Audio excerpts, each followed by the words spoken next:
Student जैसे इस video के 500 लाइक कंप्लीट हो जाएंगे, नेक्स्ट वीडियो आएगा आपका 21 डेज चैलेंज लॉन्च का। ठीक है, जितने ज्यादा आप कमेंट करोगे उतना जल्दी मैं वीडियो लाऊंगा। तो 500 लाइक्स कंप्लीट कर दो और मैक्सिमम कमेंट कर देना, अभी के अभी कमेंट कर दो 21 डेज चैलेंज। ठीक है, जितने ज्यादा कमेंट्स आएंगे उतना जल्दी मैं वीडियो लाऊंगा। Hi everyone, welcome back to channel. आज का वीडियो बहुत ज्यादा इंपॉर्टेंट होने वाला है। ठीक है, आज के वीडियो में मैं आपको स्टेप बाय स्टेप सारी चीजें बताने वाला हूं, डिटेल स्ट्रेटेजी बताने वाला हूं to score 99 percentile in your remaining days, that is 40 days. ठीक है, अगर आपने ये 40 दिन इस चीज को फॉलो कर लिया, मैं गारंटी देता हूं आपके 99 परसेंटाइल कोई नहीं रोक पाएगा। मैं आपको स्टेप बाय चीजें बताने वाला हूं कि पहले ये करो, फिर ये करो, फिर ये करो, फिर ये करो। ठीक है, इतना करने के बाद आपके 99 परसेंटाइल आ जाएंगे। ठीक है, तो बात करते हैं, उससे पहले चैनल को सब्सक्राइब जरूर कर लेना। जैसा कि मैंने लास्ट वीडियो में भी अनाउंस किया था, 1500 रुपीज का प्राइस हम हर वीडियो में एक लकी सब्सक्राइबर को देने वाले, वो 1500 रुपीज का अमेजॉन वाउचर भी हो सकता है। ठीक है, तो लास्ट वीक का जो विनर था उसका नाम तुषार पाटिल था, जिसको 1500 रुपीज का प्राइस चला गया है लास्ट वीडियो का। ठीक है, नेक्स्ट वीडियो के आप भी हो सकते हो, जरूर सब्सक्राइब कर लेना चैनल को। ठीक है,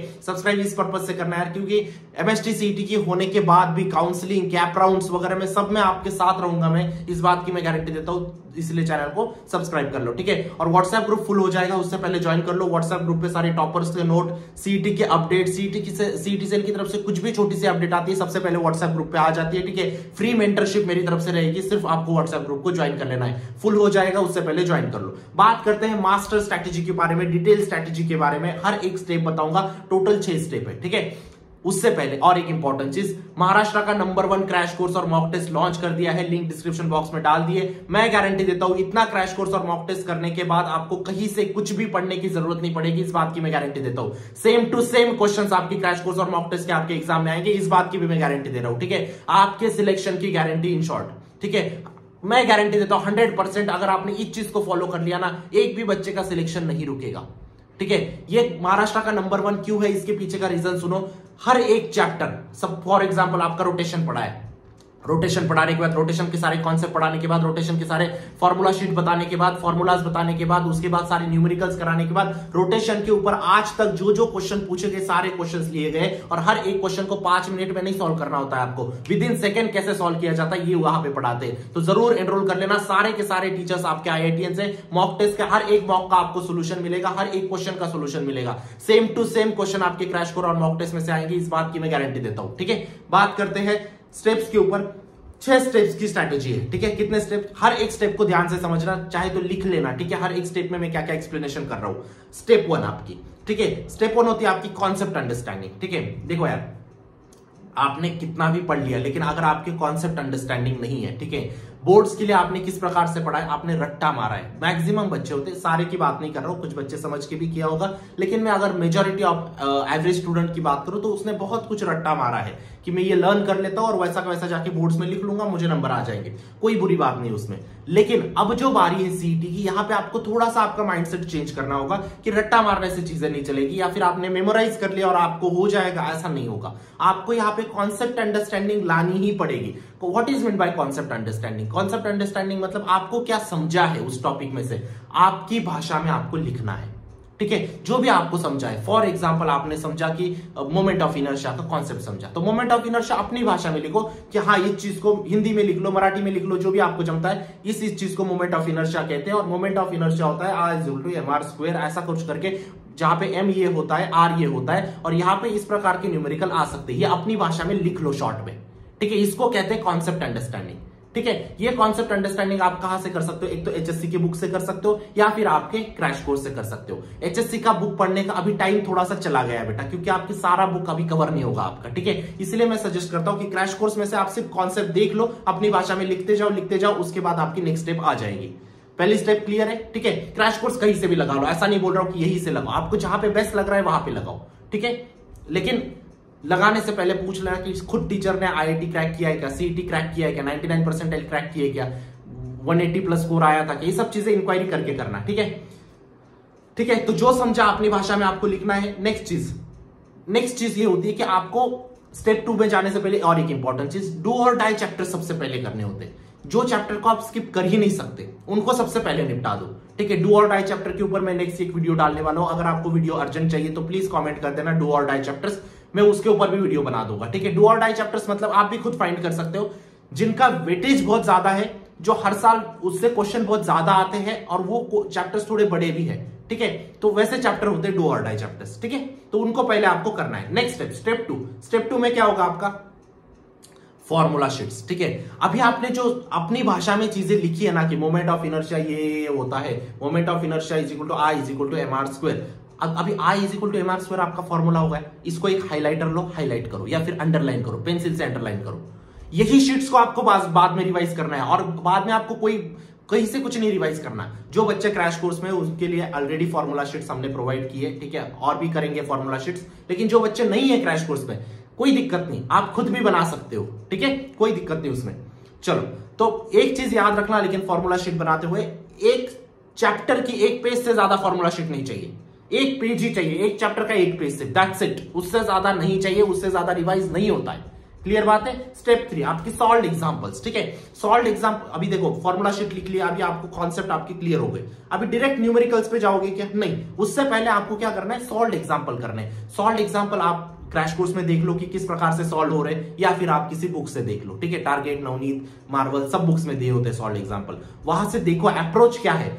सॉल्व एग्जांपल का मतलब क्या होता है पता है, अभी मैं भी टीचर्स को बोलता हूं कि बच्चों को मैक्सिमम सॉल्व एग्जांपल कराओ, पीवाईक्यूज कराओ। क्यों बोलता हूं मैं, क्योंकि वहां पे बच्चे को समझता है कि क्वेश्चन के पीछे की थिंकिंग क्या है, अगर ऐसा क्वेश्चन आया तो मुझे स्टार्ट में क्या सोचना है, समझ में आ रहा है, अप्रोच क्या लगाना है, इसके लिए आपको सॉल्व एग्जांपल प्रैक्टिस करने की जरूरत होती है, ठीक है। डायरेक्ट एग्जांपल पे प्रैक्टिस मत करना, आपका कॉन्फिडेंस डाउन हो जाएगा, ठीक है। तो पहले क्रैश कोर्स के एग्जांपल्स देखो, नई क्रैश कोर्स लगाए किसी बुक के एग्जांपल्स देखो, ठीक है। उसके बाद नेक्स्ट स्टेप क्या करोगे, अप्रोच समझ में आ गई, थिंकिंग समझ में आ गई, उसके बाद आप न्यूमेरिकल्स पे जा सकते हो। एक तो आप पीवाईक्यूज पे सॉल्व करो या फिर नॉन पीवाईक्यू सॉल्व करो, कोई दिक्कत नहीं, मैं सजेस्ट करता हूं आप पीवाईक्यू सॉल्व करो, ठीक है। लास्ट 10 ईयर की पीवाईक्यूज आपको सॉल्व करने हैं। बहुत सारे बच्चे अभी मुझे बेवकूफ बोल के जाएंगे, क्या बात कर रहे हो भैया, 10 साल के पीवाई, लास्ट ईयर ही इतने सारे शिफ्ट थे, लास्ट ईयर ही 1000 क्वेश्चन हो गए, हम 10 साल के क्वेश्चन कर सकते हैं क्या। मैं आपको बोल नहीं रहा हूं 1000 क्वेश्चन करने को, लास्ट ईयर के जितने भी क्वेश्चन थे ना, उसमें से यूनिक क्वेश्चंस बहुत कम थे, ठीक है। उन यूनिक क्वेश्चंस को करो ताकि आपकी मैक्सिमम प्रैक्टिस हो, क्योंकि सीईटी से ऐसा नहीं कि लास्ट ईयर के पेपर है वैसे के वैसे पेपर आने वाले। बेवकूफ मत बनो, आप बेवकूफ नहीं हो, है ना। लास्ट 5-6 साल एटलीस्ट बोल रहा हूं मैं, एटलीस्ट 5-6 साल के पेपर देखो, कैसे टाइप के क्वेश्चन पूछे गए, वैरायटी होती है, हर साल वैरायटी चेंज होती है ना। हाँ, मैक्सिमम सिमिलर टाइप आते हैं, लेकिन थोड़ी बहुत वैरायटी चेंज करता है सीईटी सर, वो बेवकूफ लोग नहीं है इतने, ठीक है। तो आपको एटलीस्ट 5 साल की यूनिक क्वेश्चन करने हैं, ठीक है। यूनिक क्वेश्चन आपको समझ जाते हैं, कोई भी बुक ले लो उसमें भी यूनिक क्वेश्चन आपको दिए होते हैं, ठीक है। आप क्रैश कोर्स में भी सारे यूनिक क्वेश्चन लास्ट 10 साल के करवाए, क्लियर बात है। चलो, तो लास्ट 10 साल के पीवाईक्यूज 5-6 साल मिनिमम, मैं आपको 10 साल बहुत ज्यादा बोल दिया, लेकिन 5 साल के तो एटलीस्ट करके जाने। Next last 5th step, mock test. Without mock test you can't crack CET, इस बात को भी मैं आपको गारंटी देना चाहता हूं। सीईटी के एग्जाम के पहले 20 ऐसे एग्जाम आपको देके जाने हैं जहां पे आपको सीईटी का 21वां एग्जाम ऐसा लगे ना कि यार मैंने 20 दिए हैं, 20 जैसा ही एक पेपर आ गया है, ये मामूली चीज है। इस प्रकार की थिंकिंग आपकी बिल्ड होनी चाहिए। ऐसा नहीं होना चाहिए कि यार पेपर है पेपर है पेपर है, नहीं, मैं 20 पेपर दे चुका हूं, 21वां पेपर है मेरा।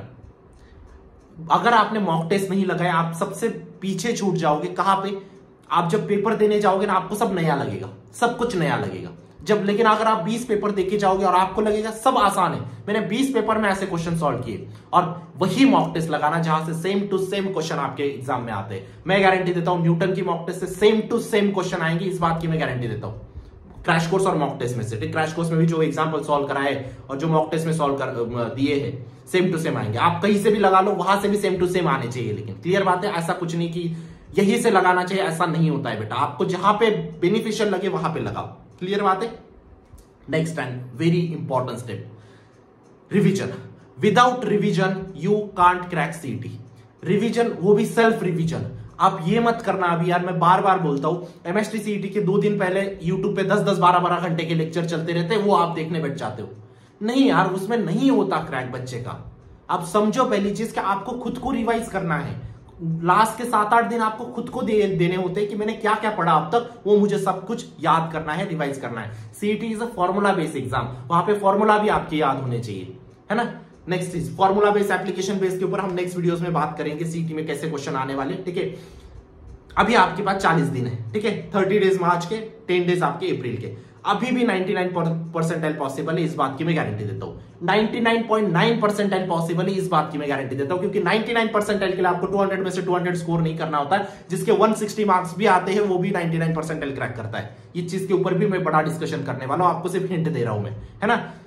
सीयूपी, विजिटिया, वालचंद, पीएचडी, वीआईटी, केजेसोमेटी, जैसा थाडोमर, ये आपके टारगेट कॉलेजेस होने चाहिए इंजीनियरिंग के। फार्मेसी की अगर बात करूं तो मैं आईसीटी हो गया आपका, बॉम्बे कॉलेज ऑफ फार्मेसी होगा, ये अच्छे कॉलेजेस है, ठीक है।